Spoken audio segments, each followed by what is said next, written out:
Na vile mimi nimekupenda. Huyo mama yako. Okay.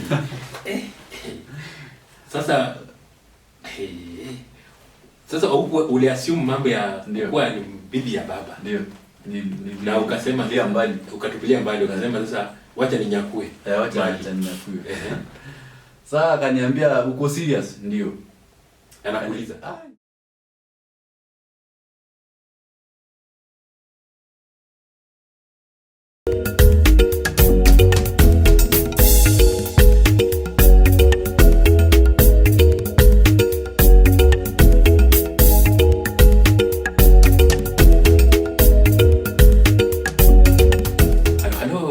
Number one channel. My name is David Chams, coming live from DS Images Studios, bringing you inspiring stories, touching stories, and even vlog stories.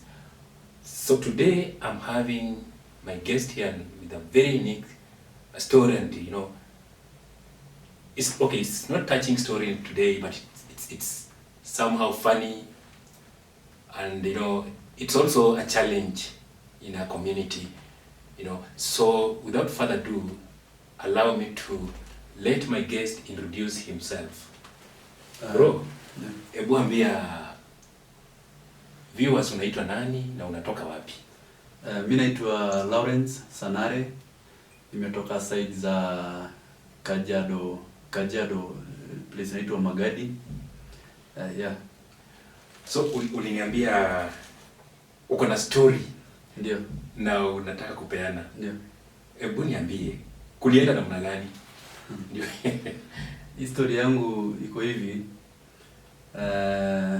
Baba yangu alikuwa anaendanga Majuu kuimba. Anaenda naimba huko Majuu.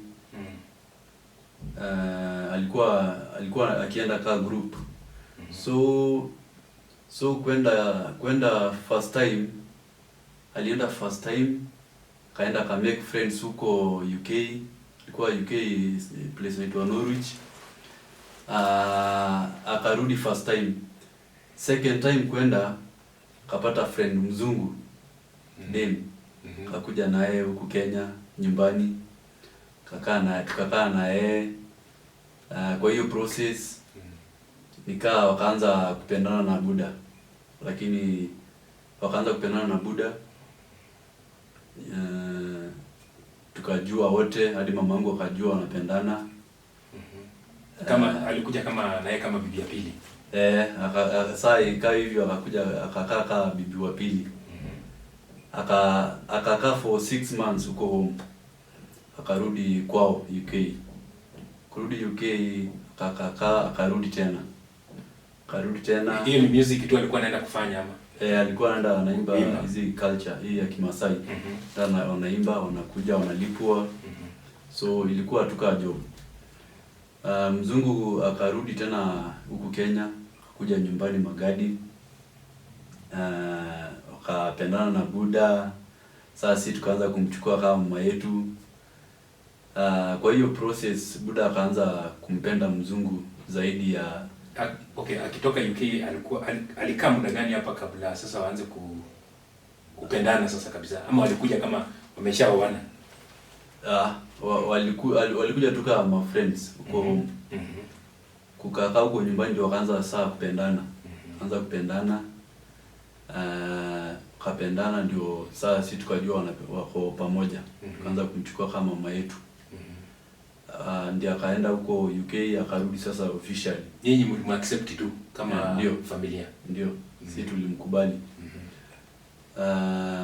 Tukamkubali, tukaanza kumchukua kama mama yetu. But ubaya baba akaanza kumpenda zaidi ya mama yetu, yani zaidi yetu. Kaanza kuja, wanakaa huku town, wanakaa for long. Tunamtafuta, tunampigia Buda, hataki kuchukua simu. Ndio mamangu akaanza kupata stress kwa hiyo process. Akaanza kupata stress, Buda hatumi pesa ya chakula, hatumi pesa ya shule. Ako na mzungu. Ndio ako na mzungu, anakula raha kwa town. Town walikuwa wanakula raha wapi? Wapi hapo, town gani? Kiserian. Wanakuja Rongai. Tunawapigia wachukui simu. Ndio mamangu akaanza kupata stress. Kaanza kuona mzee ametutoroka na ni juu ya mzungu. Saa wakaanza kugombana, kaanza kusema mimi nitakunywa sumu juu ya hii story. Saa baba akaona hii ni mchezo anamchezea tu. Baba alikuwa anaona mama akimpigia simu anamwambia nitakunywa sumu wakati baba kuna mzungu. Ndio. Baba anaona kama mama ana joko. Anaona tu kana anamchezea jokes. Ikaenda hivyo, ikakuwa real. Mama akakunywa sumu.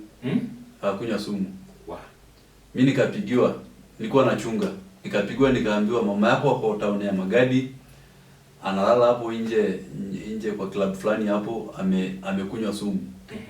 Mimi nikakimbia, nikaacha mbuzi, nikakimbia hadi town. Nikakuta mama yangu amelala, amekunywa sumu. Lakini bado alikuwa sawa. Hakuwa bado ameaga. So mimi nikapewa vitu alikuwa nazo, do pesa alikuwa anashika na simu yake. Sasa nikampigia mzungu, nikamgombanisha, wewe ndio umeua mama yetu. Ni juu yako. Sasa mzungu akaona, hii ni serious. Imekuwa serious. Wakakosana na mbuda hapo. Sasa hiyo ukimgombanisha na dad. Wakakosania hapo. Kamwambia unaona sasa familia yako inaanza kusema mimi ndio nimeua bibi yako wa kwanza. Mimi itabidi mimi niishie. Mzungu akatoka akaenda UK. Akarudi UK. Baba akakuja nyumbani tukamzika mama yangu. Mi vile tumemzika hivi mimi nikakuja Ngong.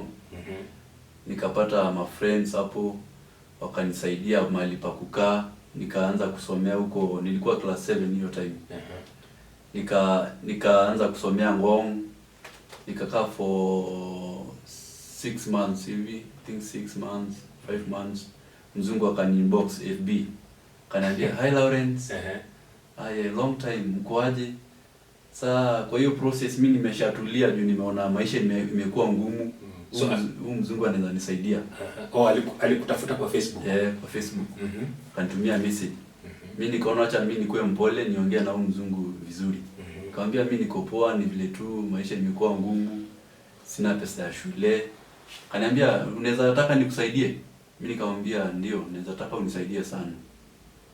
Ndio akaniambia sawa, tunaweza ongea WhatsApp. Nikamwambia hata sina simu. Akaniambia nitakutumia pesa ya simu, ununue simu kubwa. Akanitumia pesa ya nyumba. Nikaenda nikakomboa nyumba yangu, nikalipa shule, school fees, nikanunua simu. Tukaanza kuongea na mzungu sana. Ndio akaniambia naweza taka kukuja kukutembelea. Sasa naongea na wewe, naongea na baba? Ongea na baba. Naongea tu na mimi. Sasa hii alikosana na baba. Alikosana na baba kabisa. Akaenda akafly back to UK. Akarudi UK. Akakuja for 6 months. Juu alikuwa anakuja tu 6 months Kenya anaenda. 6 months anaenda. Akakuja Ngong. Nikaenda nikamchukua airport. Alitumia pesa ya taxi, nikaenda nikamchukua. JKA? Nikamchukua tukakuja Ngong. Tukaanza kukaa nyumba moja. Tukakaa na yeye. Mnaishi na huyu mzungu? Tunaishi na yeye. So amefly, ametoka UK? Ametoka kuchukua Jomo Kenyatta Airport. Amekuja Ngong. Ndio. Mmerenti nyumba. Ndio. Sasa mimi nilikuwa bado nasoma. Nakaa na yeye. Sasa nikuulize kabla uendelee. Unaishi na yeye kama nani, mtoto wake? Ama mliamua tu muishi? Nilikuwa nakaa na yeye tukaa sponsor. Sponsor yani support. Yeye ndiye alikuwa ananisupport kila kitu. Kama ni nguo, viatu ananilipia zote. Sasa hiyo shule uko class? Bado 7. Ukiwa miaka ngapi? Kwa 16 years. Okay. Tukakaa na yeye. Sawa, I need to kakaa na yeye for 2 months hivi. Tukazoeana na yeye sana. Tunakadi saa zingine tunaanza kucheza kwa nyumba. Nikaona hayo sijui nini iliniingia mimi nikamapproach huyu mzungu. Kaambia tu kuna vile mimi nimekupenda. Kuna vile mimi nimekupenda. Huyo mama yako. Okay. Sasa uliassume mambo ya kuwa ni bibi ya baba. Ndio. Na ukasema ndio mbali. Ukatupilia mbali ukasema sasa wacha ninyakue. Wacha ninyakue. Sasa akaniambia uko serious? Ndio. Anakuuliza. au nichukua inga mama yako. Nikamwambia hakuna kitu kama hiyo. Saa akaanza kunikubalia hapo, tukaanza kuwa pamoja, tukaanza tukipendana, hata akaanza kunipenda. Bado alikuwa ananisupport kimuziki, hapo ananiandikia muziki. Sasa okay, mmeshapendana. Ndio, tumeshapendana. Wewe uko class 7. Ndio. Wewe ni mwanafunzi. Ndio. Mkipendana hivi ulikuwa unatoka kwa nyumba ukienda shule. Natoka kwa nyumba naenda shule. Unawacha bibi nyumbani ama mama? Namwacha nyumbani. Kama bibi ama mama sasa? Kama bibi sasa. Sasa mzungu tukaanza kupendana kabisa. 6 months kuisha hivi. Ndio arudi. Akaanza kugonjeka hivi, kwenda hospitali akaambiwa ako na ball. Oh, yani alikuja akafly akakuacha akarudi UK. Ndio. Sasa huko UK akitoka hapa ulikusha mpea mimba. Ndio, mpea mimba. Then sasa akaenda akakaa huko UK. Akinipigia akiniambia kuna mimba. Kuna mimba, ako happy tunapata mtoto na yeye. Wow. Hiyo ndio imekuwa dream yake kupata mtoto na. Umeweka mama yako mimba. Ndio. Hata saa nyingine anakaa ananiambia una feel aje? Ukai tu hivi unaanza kusema unaanza kufeel vibaya. Sema sasa ndio hata nilikuwa nataka kuuliza. Au kufeel kwamba ni huyu alikuwa kama mama yangu. Endelea. Sasa mimi nilikuwa nakaa na yeye yaani nilikuwa tunajaribu kunyenyekea kwake. Nilikuwa nataka usaidizi kwake. So sikuwa nataka niongee vibaya kitu kama hiyo. Saa zingine ananiambia ama ni revenge tunataka. Namwambia kuna siwezi kuwa na hiyo roho. Kwa sababu ya mama kufa. Unajua unaweza kuwa unaniita tu hivyo ni seduce ndio uchukue revenge. Namwambia siwezi. Kuna so alikuwa ananiamini sana. Akakaja akazalia huko UK. Kazaa kijana anaitwa Sankale. Mimi ndio nilimpatia jina. Yaani ako UK amezaa ndio. Na yeye alikuconsult umpe jina ama nimpatie jina. Na unapeana jina kukitoka hapa. Nikampatia jina, nikamtumia majina, nikamwambia Sankale jina Kimasai. Ukani. Nikampatia jina. Akakaa for 1 year. Kijana akakaa 1 year. Ndio akakuja sasa huku Kenya. Akarudi na mtoto. Mimi nikaanza kuacha shule. So alirudi na mtoto bado kwa ile nyumba mlikuwa? Kwa hiyo nyumba. Nikaanza kuacha shule juu tunaenda masafari, tunaenda Mombasa. Tunakuja huku Nairobi kutembea. Sasa ni raha. Ndio ni raha. Nakaa hadi 2 months bila kwenda shule. Na uko class 7. Na hadi narudia tena. Nakaa narudia. Mapenzi imeshika. Imeshika sana. Mania imekubali. Tunaenda kwa beach. Tunatembea nao, kijana ndio nilikuwa nampenda sana huyo kijana. Kijana mpoa sana, tunakaa na yeye. Anita daddy, najua mimi ni baba yake. Kukakaa tena hivyo akapata mimba ingine. Akapata mimba ingine. Kijana tu akawa mdogo bado. Akarudi bado UK na mimba. Ndio wewe ni ndume. Sasa kurudi na mimba. Kwenda kupimwa akaambiwa kuna twins. Kuna mapacha. Ndio. Okay, amerudi UK. Amebeba sasa mimba yako tena. Ndio. Kupima akaambiwa kuna twins. Kuna twins. Akakupigia tena. Akanipigia, alikuwa na furaha sana. Ananiambia tumebarikiwa. Sasa tulifanya tumefanya dhambi kidogo hivi. Lakini kuna baraka hapa. Tumepewa mapacha, tutapata mapacha. Kwa una feel aje? Naambia hiyo mimi na feel poa. Ananiambia niende nitafute visa. Niende huko nikuwe citizen wa UK. Hapo nikaenda nikatafuta passport. Nikatafuta visa, alikuwa ananitumia pesa.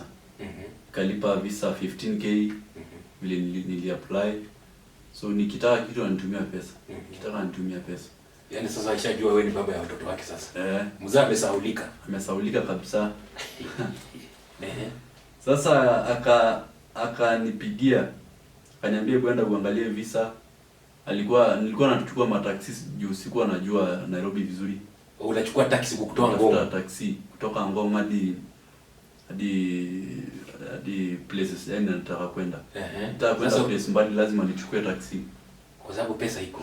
Pesa iko. Alikuwa anituma kabisa. Sasa kwenda kuangalia visa. Nilikuwa nimekatazwa. Nimeambiwa uwezi juu mimi nilikuwa naenda mzee wake. Kwa kama mzee. Baba watoto. Nikaambiwa iwezekani hauna marriage certificate. Sikuwa na marriage certificate. Walikunyima haukuwa na marriage certificate. Nikaambiwa kwanza nitafute marriage certificate ndio niende vizuri. Sasa mzungu akaniambia kuna vile anaweza pata pesa, tupate pesa mob ya kupata hii marriage certificate. Nikamwambia wewe fanya kenye unataka. Kaniambia hata kama ni kitu mbaya naweza fanya. Nikamwambia fanya tu. Kaniambia nataka kuandika gazeti huku hii nchi yetu. Gazeti ya nini? That mimi nilipenda mama yangu. Nilinyang'anya mzee bibi. Nikamwambia na yezi fika huku Kenya. Ananiambia hapana yezi.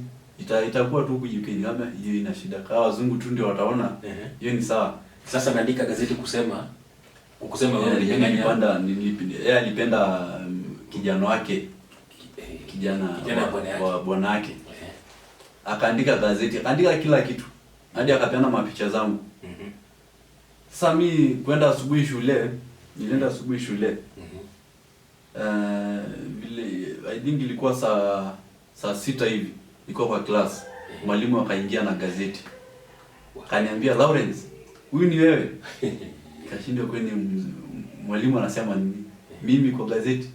Kwenda kuangalia, mimi ndio niko kwa gazeti na mzungu. Yaani nimeshafika Kenya. Iliandika kwa Daily Nation. Daily Nation.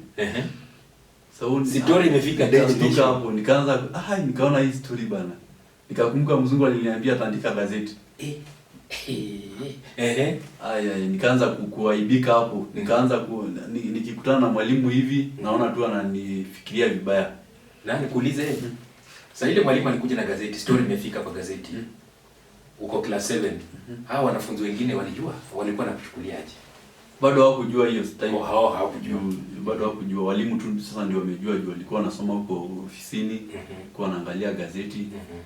So walimu tu bado ndio walikuwa wanajua. Vile jioni ilifika nilifurahia.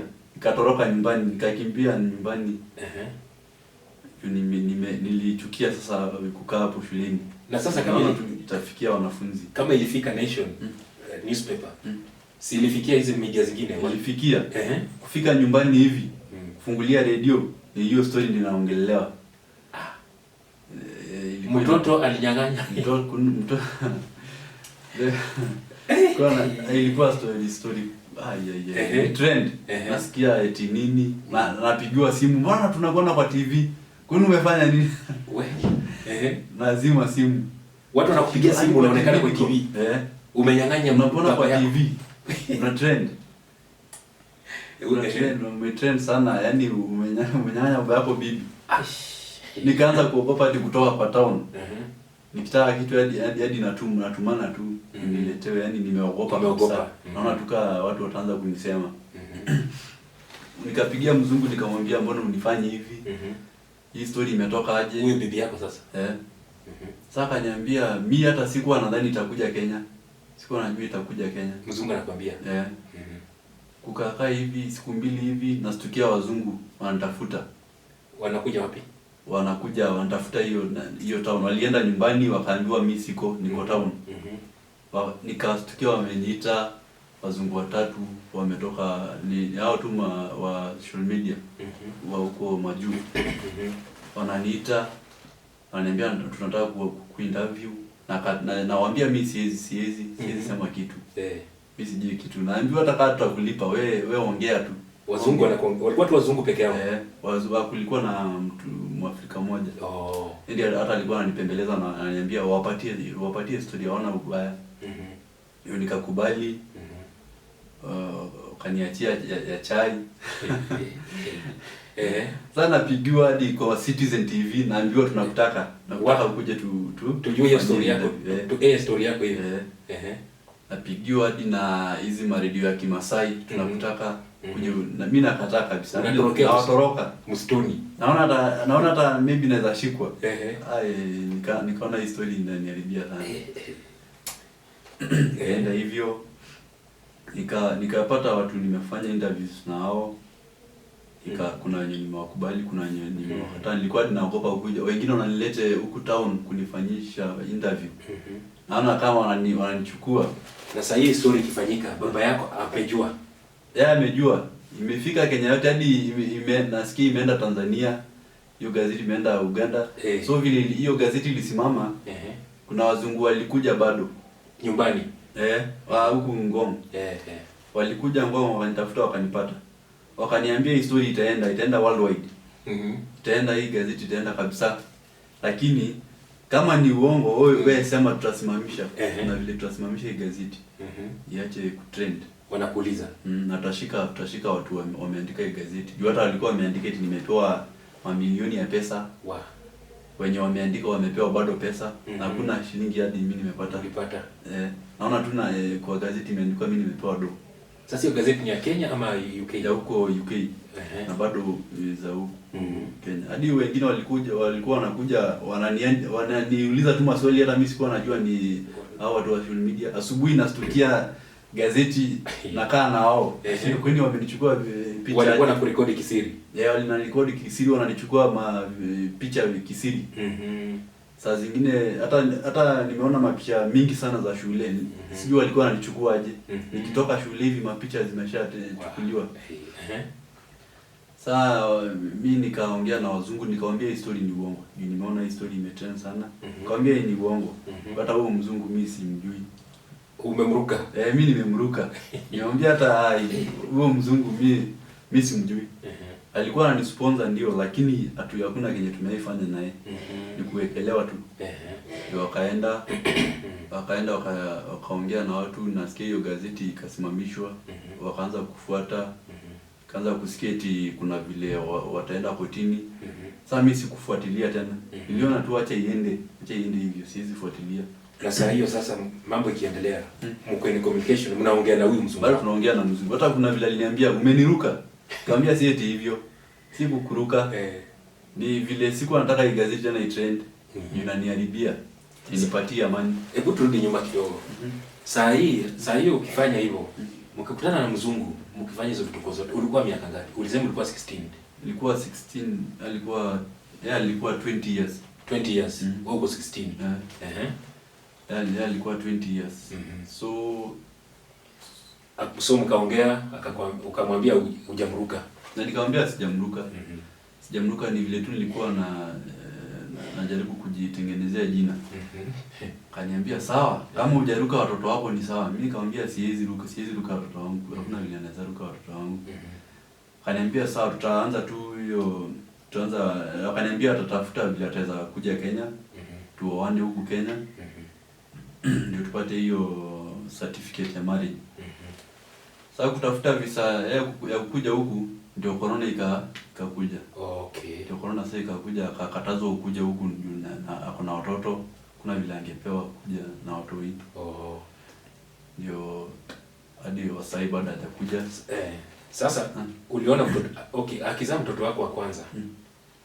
Akakuja naye ukamuona. Nimemuona. Alafu twins ushaiwaona? Naona tu kwa simu. Twins pia uliwanema majina za kinini Kimasai. Kuna Lawson na kuna Rempesa. Naongea nao, nawapigia, nawafunza Kimasai na vitu ya Kimasai wameshikashika. Hata saa hii mnaongea. Bado tunaongea. Na baba alikuja. Sasa baba yako mwenyewe sasa mlikuja mkaelewana aje, ama mlikuja mkafanya nini? Sasa kukakaa nikaona nilifanya makosa. Na baba yangu alikuwa ananipigia, ananiambia, aniulia hali, ananiambia uko sawa, umeshikwa. Ndio alikuwa anaona hiki. Na sasa kabla nisahau, hebu turudi nyuma sasa.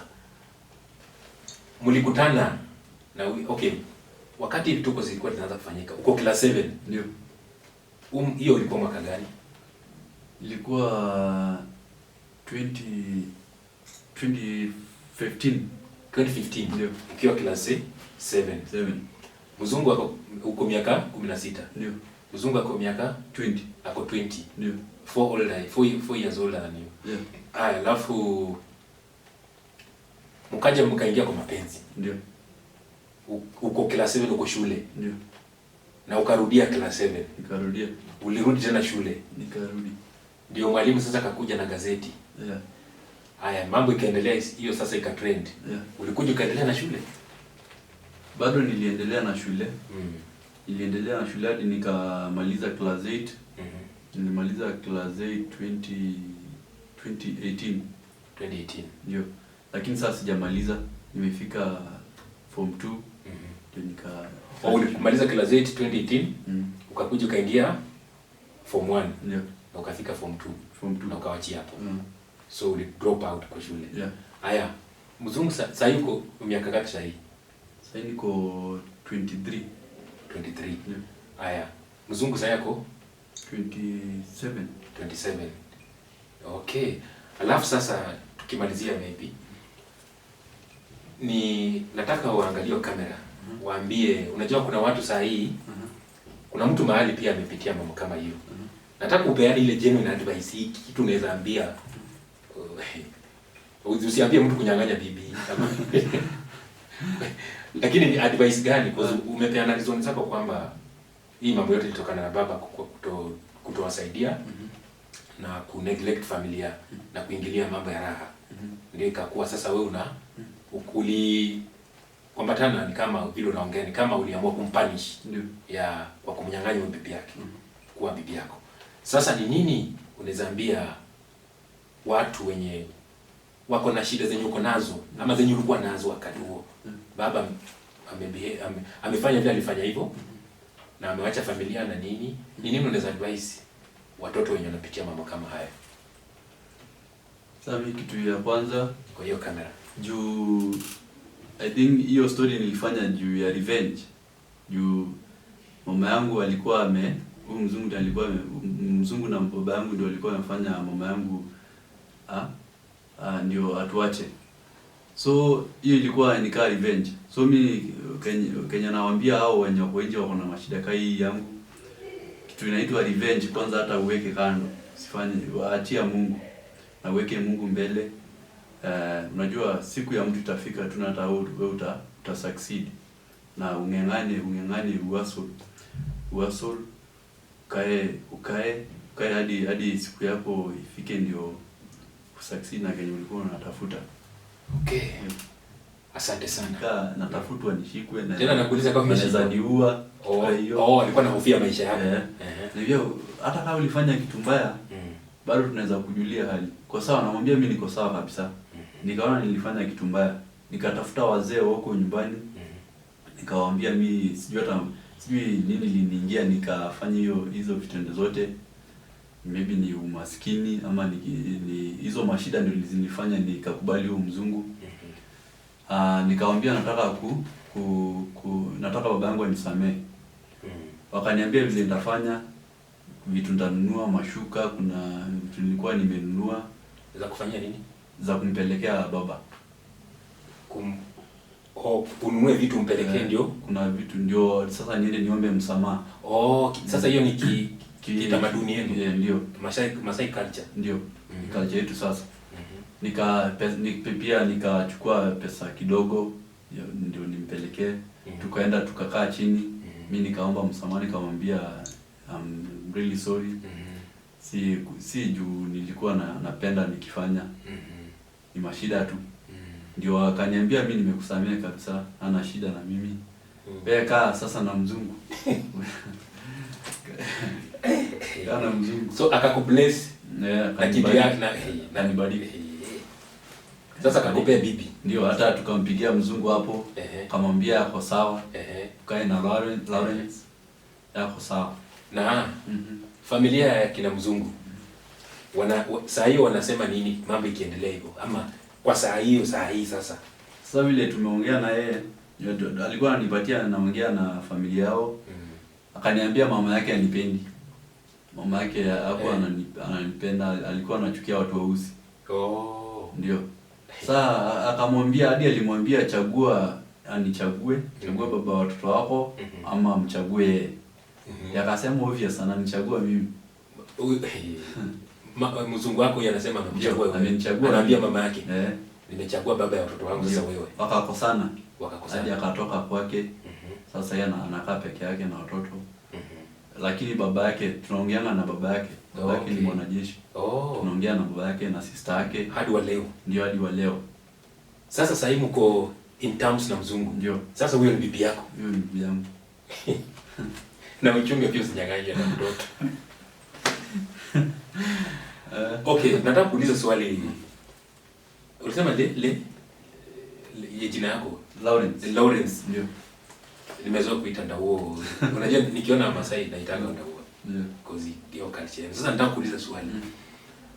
Wewe ukiona wewe mwenyewe ulifanya kitu kizuri ama kibaya, wewe unaona aje saa hii ukikaa chini sasa unajiuliza mimi Lawrence na huyu mzungu unajiulizanga aje? Mimi hata sinanga stress juu mimi naona ni baba yangu ndiye alileta hiyo mambo yote. Okay. Baba yangu ndiye alileta mambo yote. So hadi hiyo maneno yote mimi niliomba tu msamaha but bado namwekelea baba yangu hii story yote. Baba ndiye alileta hii mambo yote kwa sababu alitupa mama. Ndio, alitutupa. But they sorry for losing mama. Kupoteza mama. May her soul rest in peace. Na kweli okay. Na kuelewa ulifanya hivyo kwa sababu number 1 umesema ni umaskini. Ndio. Number 2 kwani baba pia alikuja aka neglect akatupa familia. Ndio. But tuko sorry for that.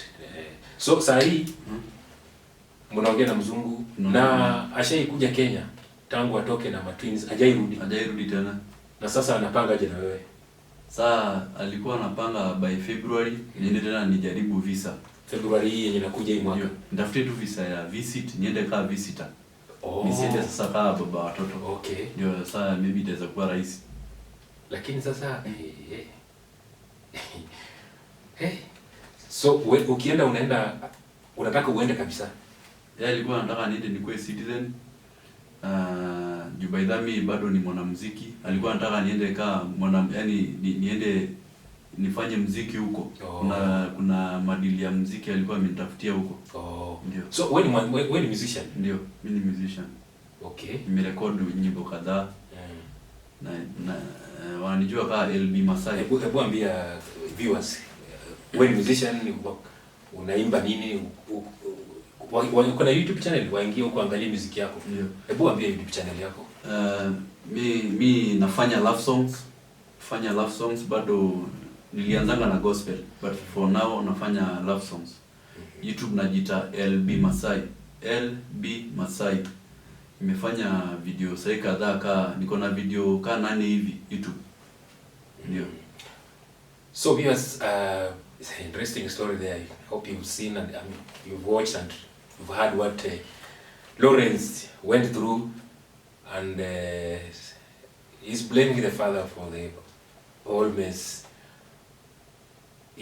As you've seen, he's a musician. He's told his YouTube channel. Please go there, subscribe, watch his music, listen. Then don't support him. At the same time, do not forget to subscribe to this channel, Daily Charms. Drop a comment there and hit a like. So, baba sahi mlisameheana? Ndio. Mambo iko sawa, familia mrudi pamoja? Iko sawa kabisa. So hakuna shida huko. Okay. Tunakutakia kila laheri na mzungu wako. Madamu wako sasa kwa sababu baba shakubless, ndio? Ndio. Ashasema aliinua mikono. Ndio. Sawa. Viewers, that brings up the end of our show today, and thank you so much for watching. For those maybe watching for the first time, remember to subscribe, drop a comment, and keep watching because we have so many stories coming from the same channel. So Lawrence, asante sana kwa kuja kwa show yetu. Tunakutakia kila laheri. Asante. Okay.